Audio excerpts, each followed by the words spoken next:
गौतम बुद्ध हमेशा ही सही समय पर प्रवचन देने पहुंच जाया करते थे। वो आज तक कभी देर से नहीं आए थे और ना ही उनकी वजह से आज तक किसी को इंतजार करना पड़ा था। लेकिन आज पहली बार ऐसा हुआ था कि उनके शिष्यों को उनका इंतजार करते काफ़ी समय हो चुका था, लेकिन बुद्ध अभी तक प्रवचन सभा में नहीं पधारे थे। शिष्य आपस में बातें कर रहे थे कि जरूर आज तथागत बुद्ध को कोई जरूरी काम आ गया होगा, वरना वो हमेशा ही समय पर आ जाते हैं। शिष्य ये बातें कर ही रहे थे कि तभी अचानक गौतम बुद्ध अपने हाथ में कमल का एक फूल लिए वहां आ पहुंचे और एक पेड़ के नीचे लगे आसन पर आकर बैठ गए। आश्रम में करीब 500 शिष्य थे जो उनका प्रवचन सुनने के लिए बुद्ध का इंतजार कर रहे थे।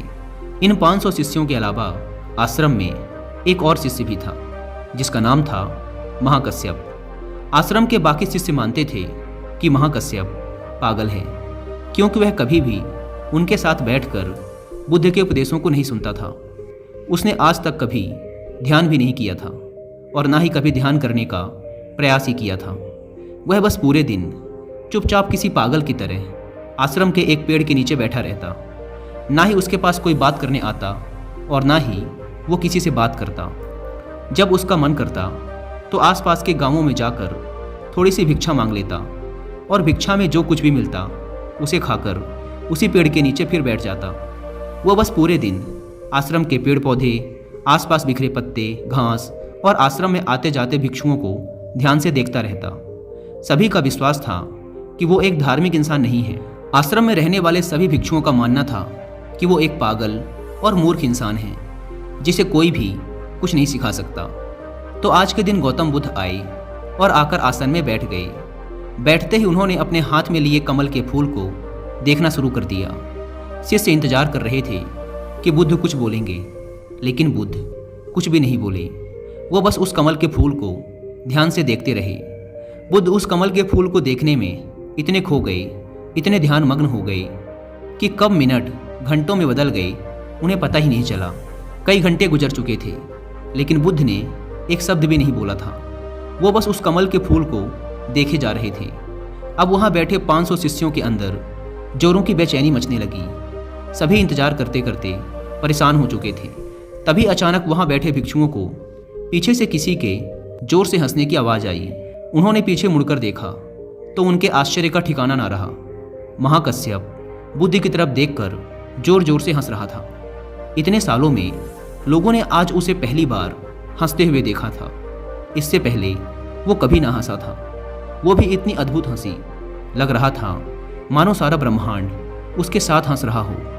उसकी भयंकर हंसी पूरे आश्रम में गूंज रही थी और वो बस हंसे जा रहा था। भिक्षुओं ने बुद्ध की तरफ देखा। वो अभी भी उस कमल के फूल को ही देख रहे थे और उनके आंखों से आंसुओं की धारा बहे जा रही थी। थोड़ी देर बाद महाकश्यप ने हंसना बंद कर दिया।